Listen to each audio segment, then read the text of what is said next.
Welcome back to Gamer Sanctuary. It is the 5th of July.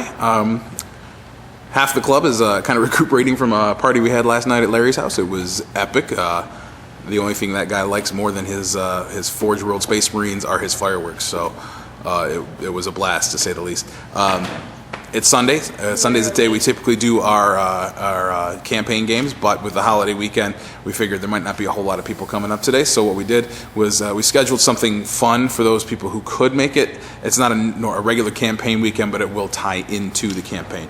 So I'm going to explain the armies in a little bit, what we are allowing every player to bring, and then we'll talk about the mission and the special table setup for today. Okay, this is not one army. This is actually two different armies. Oscar and I are going to be both participating in today's game. The point limit is set at 750 points. We are planning on having a whole bunch of people on one table, so we wanted to keep point limits kind of small. So I set up a special force-org table. 0 to 1 HQ, 1 to 3 troops, 1 to 2 fast attack, 0 heavy, Lords of War, things like that. And with 1 additional fast attack slot, so you could take a third potentially, but that third one must be used for a flyer. And again, when we start talking about the mission and the table, you'll see why that's going to be a cool thing. So let's talk about what we've got first. Because again, this is part of the campaign officially, even though it's not one of the scoring weeks. I am using both my 2 of my 3 characters for the campaign. I have my Harlequin Troop Master, who's my overall warlord. I don't have names for my guys yet. I'm really kind of feeling like I'm not doing my part. But my Troop Master, his war gear will never change throughout the campaign unless he finds new stuff. He's got a fusion pistol, Harlequin Caress, and haywire grenades. My Shadow Seer is my second character. She has Neuro Disruptor, Mask of Secrets, and she's a level 2 upgrade. They're going to be trucking along with a small troop, 2 Kisses, 2 Embraces, and 1 Caress. That's my Rainbow Brigade, we call them, because they're all painted in a different primary color. They're going to be backed up by 2 squads of 3 Skyweavers. I didn't go for the Haywire cannon upgrades. They're just going to be shuriken cannons, and there's 1 Star Bolus in each. And then because Harlequins don't have a flyer, and some of the codexes don't, and some of our players don't have flyers for their armies, I said you can bring 1 flyer from an allied codex as well to count as part of your army. So I'm actually going to bring my a Nightwing Interceptor that is a Dark Eldar flyer, but it's modeled like a Nightwing. So that is my flyer for today's battle. 750 points. Oscar gets quite a bit more, not just wounds and models, but shots. I'm not looking forward to having to tangle with him at all if I have to. Orcs have guys and guns. Guys and guns, yep. Bodies and guns, that's what orcs get. He's got his good old standard war boss, Groat Death Cruncher, Power Claw, the big boss pole. He's got an attack swig I got to pull out of the box still for him, and just a regular shooter. He's going to be with 12 shooter boys, 11 boys and a knob. One of the boys has a big shooter. Knob's got a Power Claw. There are 11 Storm Boys, including Zad Snark, or I'm sorry, the Vulture. He is Zagstruck, anyway, I'm sorry. He's not actually Zagstruck, he's just going to be a knob with a Power Claw, because we don't allow named characters in our narrative campaigns. We think you need to forge your own narratives and tell your own story. So anyway, the Vulture is just a knob with a Power Claw, so he's got 10 Storm Boys behind him. There are 5 Death Copters with rockets for the second fast attack choice, and then he has a Burnabama with 4 rockets. All right, here we are with a shot of the table we're going to be playing on today. We have 10 players who are going to be participating in the game today. Everyone has their 750-point force. We are playing on this asteroid table that Jeremy put together 2 years ago or so, 1.5 years ago for a campaign. All the black area is outer space. All the gray area is walkable terrain.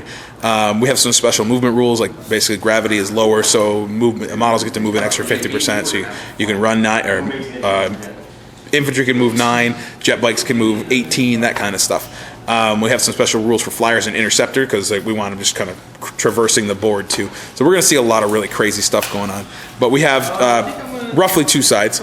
This side is entirely made up of all the forces of the Exterminatus, the players who are trying to destroy Ora Recentes. This side is players who are trying to preserve it. As the GM for the campaign, I'm kind of bouncing back and forth to just to balance the sides out. And Matt jumped over on this side today because even though he's playing Demonkin and just believes in destroying everything, today, for some reason, he wants to just destroy the other Demonkin player, or who knows. Anyway, there are 12 objectives scattered around the table, 2 sets numbered 1 to 6. Before the game, I had each player draw 1 objective out of a bag. That is their overall objective for the mission. If they hold that objective at the end of the game, they're going to get a campaign bonus. We're also going to be playing Maelstrom, though, and everyone has their own individual deck. We're going to draw 2 cards a turn. Standard discard rules are going to apply. You can discard 1 at the end of the turn, and you automatically discard any you can't complete. The player with the most points at the end of the game today is going to get an additional campaign bonus. So it's kind of team everyone for themselves. We're playing this to get personal bonuses, but there are sides involved. Now, there's no campaign point involved for being the winner or loser for this game. We are basically breaking up into sides to keep the game moving a lot faster, so that this side can go, then that side can go, and it makes it a lot easier.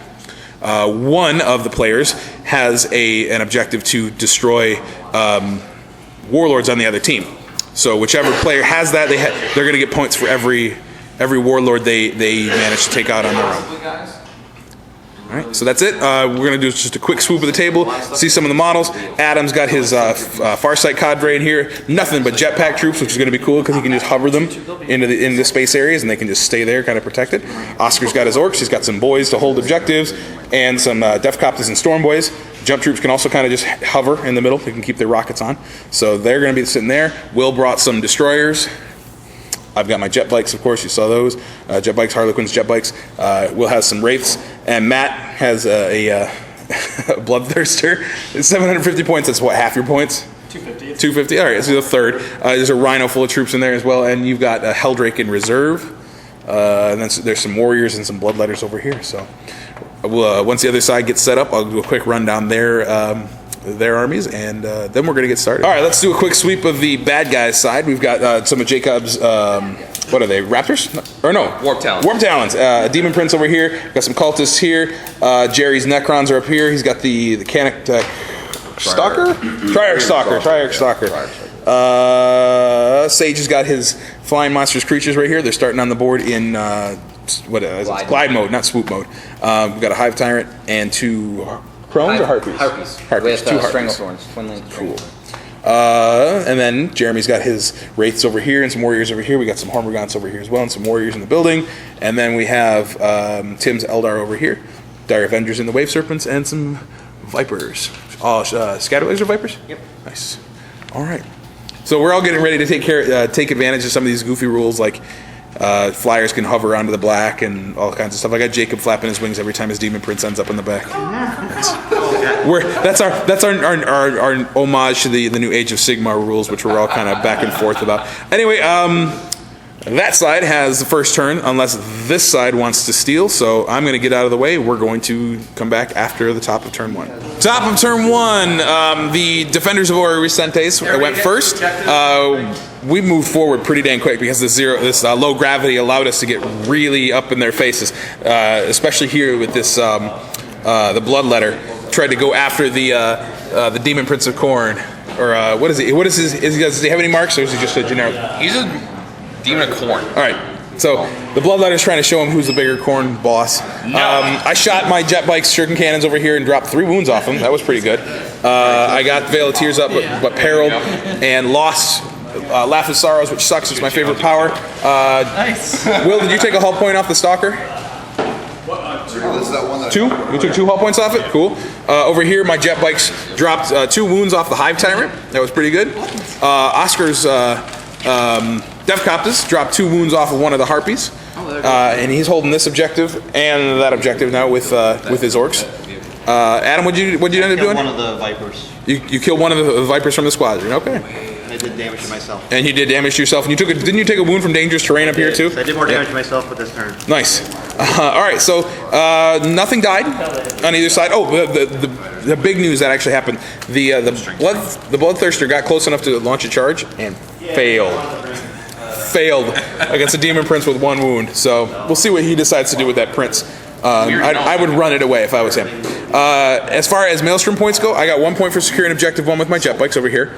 Oscar had secured objective 1 twice, so he actually has the one on the other side of that bastion with his boys, and his Storm Boys jumped on that one to get him 2. So technically, Oscar is in the lead right now.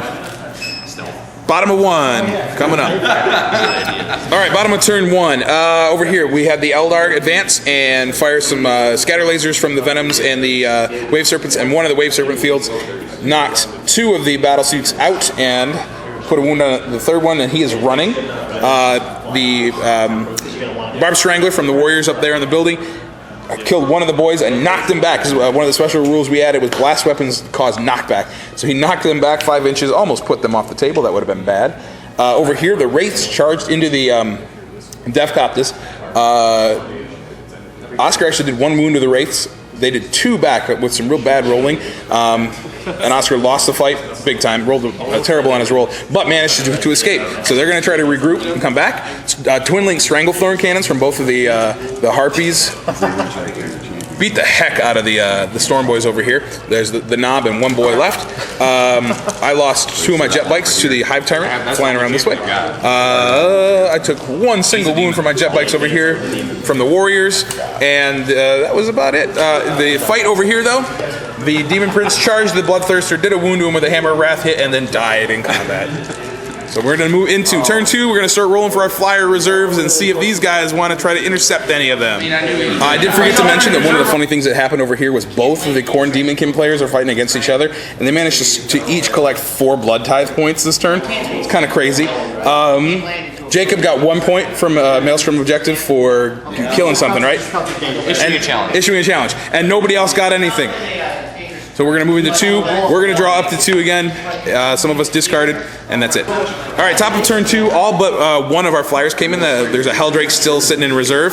They chose not to try to intercept anything because most of their flyers really are not going to be very good interceptors. They've got a Helldrake, a Doom Scythe, and a Night Scythe full of troops. So until that Night Scythe comes on to dump its troops, they can't. They don't want to use it to intercept it. So everything for the Tau side looks like combined to blow up 1 of the Wave Serpents. The battle suits over here jumped around and killed 1 of the Wraiths that had a wound on it. Oscar's Orcs hit only 1 Necron over here because Jeremy used his Solar Pulse. So one of the things I forgot to mention we're doing is we're rolling for night fighting every turn to kind of reflect the asteroid rotating in space, just to see if we get night. We're on the night side or the day side. Jeremy decided to preempt that and just make it night fighting this turn. But it also meant that unit could only be hit with Snapfire, so Oscar dumped 23 shots from his boys and did nothing. Over here, Death Coptus rallied and Snapfired at the Hive Crone or the Harpy and did nothing. The Burn Obama dropped a bomb on the Wraiths, did 1 wound, and then turned the big shooters and shot another one, killed it. My Nightwing came flying on the table and dropped the last 2 wounds off the Hive Tyrant. Which gave me a Warlord point. My jet bikes snap-fired at the Harpy and did another wound to it, so he's down to 2. My Harlequin shot it and then charged the Cultist, and I lost 2 to Overwatch, which is, that's what happens with Harlequins, you lose them. But they completely annihilated the Cultists in combat, like they should. Over here, the Bloodthirster and the Bloodletters charged the Warp Talons and destroyed them, and then the Wraiths and the Warriors shot at the Warriors on the bridge, and then the Wraiths charged them, and they beat them, and they're running away along the edge of the asteroid. These guys, went to Deep Strike, mishap, and then they put them right here on this rock. But they're jump infantry, so they can kind of just keep jumping all over the place. Those are, what are they, the Canatech Praetorians. That's what they're Praetorians. Oh, yeah. So they're jump troops. And that's about it right now. This side is starting to push back a little bit, and the middle is still holding it. Those Wraiths are tough to move. So they got a lot of reserves coming in, and we only have 1 unit that can possibly intercept their flyers, and I don't think he's going to do it because it's not very good at it. Oh, and I got points. That's right, points. Oscar, how many points did you I get? got supremacy, I think. Oscar, I don't know. You only have 1 objective. No, I have 1. Well, you're too far away from that, maybe. 3 inches? 3 inches? You got that, I think. Yeah, I did. I typed it. Yeah. All right, so there's 2. And how many objectives do you have, Tim? I have 1. 1. All right, so we set for supremacy. We had to roll randomly along the side to see which opponent you had to have more objectives than. So Oscar has 2.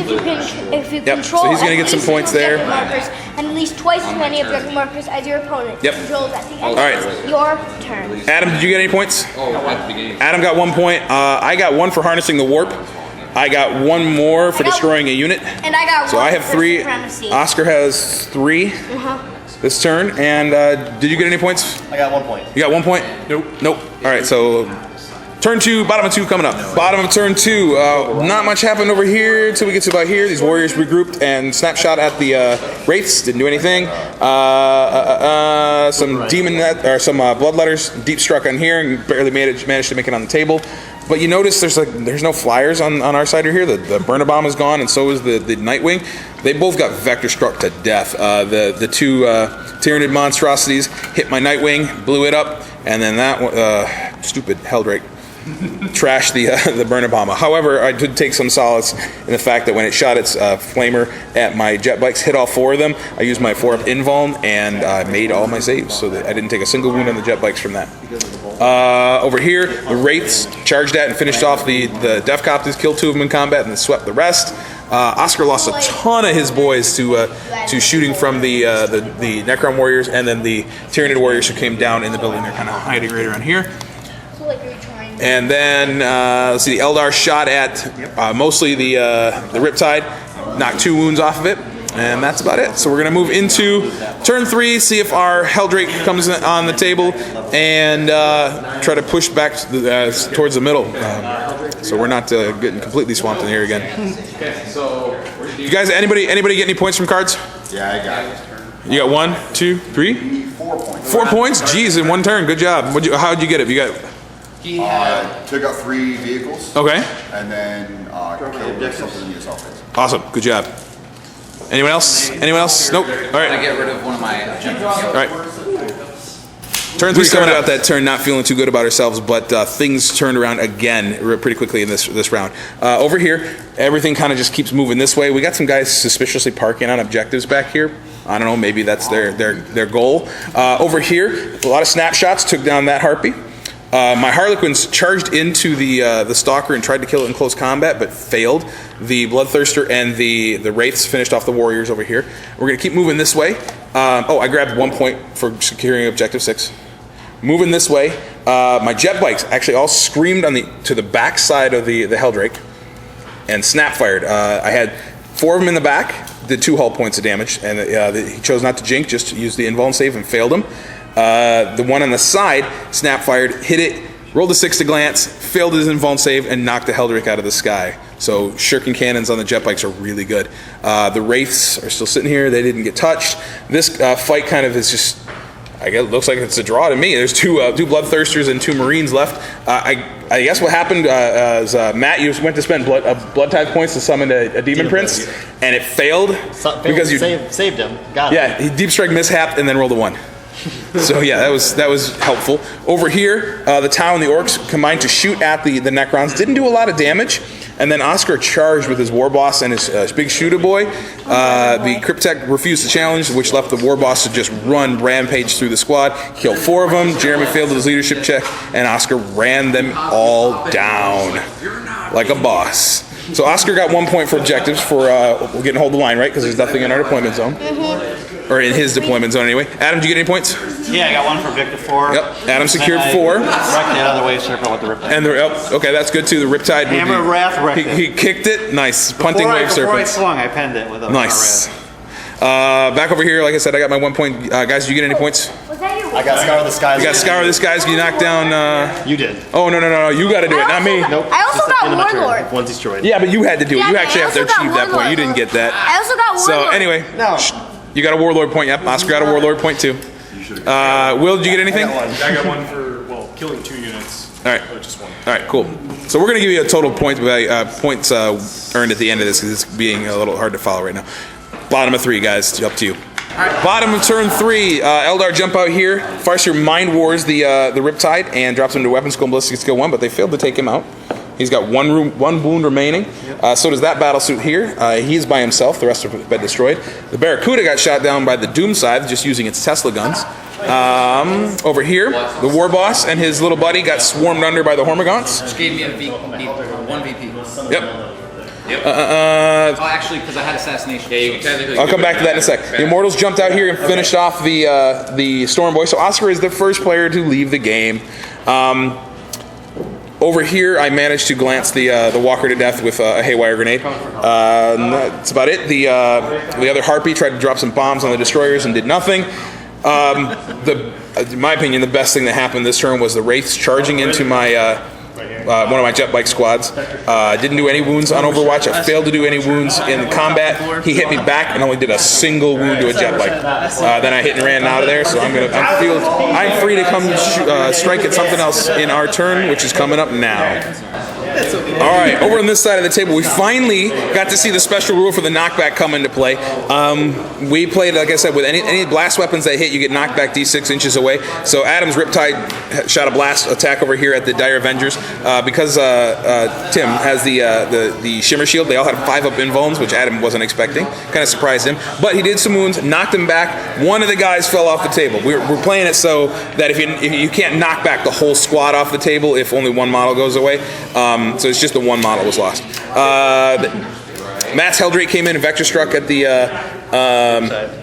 Doom side, took a hull point off it, and then hit its flamers, killed some Avengers, and immobilized one of the Vipers, and then he deep struck in some Bloodletters. Over here, the improbable happened. Tau beat Tyranids in close combat. They shot at him and then charged in and lost. It looks like he lost at least one stealth suit. One stealth suit, yeah. One stealth suit, and all the Hormagaunts are gone. Over here, my jet bike squad came around, shot at, just totally whiffed with the Star Bolus, and only killed, I think, 1 or 2 guys in shooting total, and then charged the rest of the Immortals and the Warlord in combat. I lost 2 of the 2 wounded bikes to the Warlord, but I swept him off the table because I beat him by a total of 3, and he rolled an 8 for his leadership check. Over here, that keeps going on for some reason. They can't kill each other at all. The Bloodletter charged in and only did a single wound to the Wraiths and didn't take anything in return. I grabbed that objective to secure 1 with the other jet bike. My Warlord and the other Harley just started jumping around hiding here. These guys combined to take out the Bloodletters that were right here, and the Destroyers snap fired and took looks like 1 wound off the Harpy, and that's it. These guys are still parking on their campaign objectives. So we're gonna move into the bottom of 4 and keep going, I guess. Bottom of turn 4, Will's Warriors finally get in the fight, but not in the way he wants. A couple of them got lost to the Night Scythe and the Harpy that just flew off the table. I lost a jet bike to the Doom Scythe right there, so I'm down to a jet bike and 2 Harleys. This fight, the Bloodthirster took a wound and killed 1 Wraith in return. Over here, the Warriors took some shots at the stealth suits. It did nothing. And the Eldar, looks like they just advanced and finished off the Riptide finally. Mind War, I believe, finished him off, right? Oh, he killed a bunch of the. All right, so yeah, there's down to 2 Bloodletters right there, and the last battle suit is done. So we're gonna go into turn 5. I'm just gonna shoot all turn 5 in one go because there's not a whole lot left to happen. All right, here we are at the end of turn 5. Game is over. We're starting to pack everything up. Total points scored. There were a couple players with 2, a couple players with 3, a couple with 5. I think Will and Oscar both had 5. Jared both had 5 also. 4. You got a Warlord point, didn't you? That's 5. No, I got 3 and a Warlord. Okay. I had 9. I had 7 points from cards and 2 Warlords. Slay the Warlord was my secret objective, so I actually accomplished it twice by killing the Hive Tyrant and the Jerry's Necron Overlord. As far as players who achieved their secret objective, Matt actually got 2 of them. He secured objective 2 twice. Will got his, almost got his twice. Adam got his. Tim got his. And that was it, I believe. The special bonus we gave them, we use mysterious objectives in this mission, which we don't normally do. So what I told them was, whichever mysterious objective you actually happen to be holding, you can substitute that in for an objective in your next game. So Will has a scatter field. His next game, he can replace any of the objectives on the table with a scatter field specifically, even if they're not using mysterious objectives. So we thought that was, I thought that was a pretty cool thing to do. But this was meant to just be a fun game, not a full-blown campaign game. And I think I hope everyone had a good time. And we love this kind of general mayhem stuff. Next week we get started back up after the holiday break with a real honest-to-goodness campaign game, which means I got to get back to writing submissions, and we got to make sure everyone shows up next time. But 10 players, 1 table. That was a lot of fun today, guys. Thanks a lot. And thank you guys for tuning in to watch.